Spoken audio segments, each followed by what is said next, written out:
Phone call తో మీ బంగారాన్ని విడిపించి ప్రెజెంట్ మార్కెట్ రేట్ కే కొని బ్యాలెన్స్ అమౌంట్ ని క్యాష్ గా లేకపోతే సమానమైన బంగారాన్ని మీకిస్తుంది అక్షయ గోల్డ్ హబ్.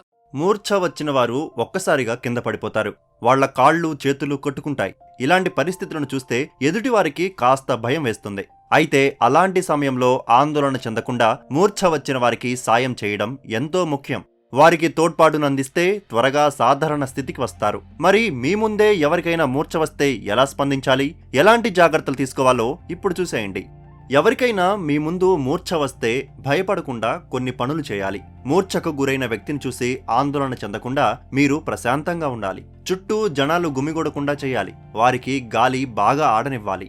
మూర్ఛకు గురైన వ్యక్తి కింద పడిపోయినప్పుడు చుట్టూ ఉన్న వస్తువులు, పదునైన రాళ్లు వంటివి మీరు తొలగించాలి.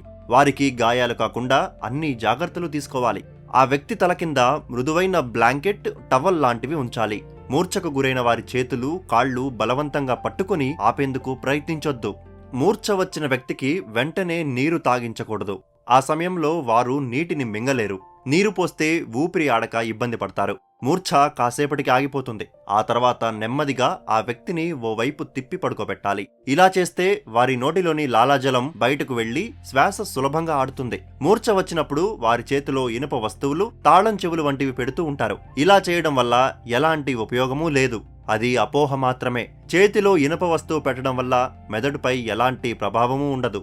మూర్ఛ 5 నిమిషాలకు మించి ఇంకా కొనసాగితే లేదా మళ్లీ వస్తూ ఉంటే వెంటనే అంబులెన్స్ కు కాల్ చేయాలి. ఆ వ్యక్తి తేరుకున్న తర్వాత అయోమయంగా, అలసటగా ఉండొచ్చు. ఆ సమయంలో వారితో ప్రశాంతంగా మాట్లాడి విషయం చెప్పాలి. సురక్షితంగా ఉన్నారన్న భరోసా ఇవ్వాలి. సరైన అవగాహనతో చేసే చిన్న సాయం కూడా ఎదుటి వారిని ప్రమాదం నుంచి రక్షిస్తుంది.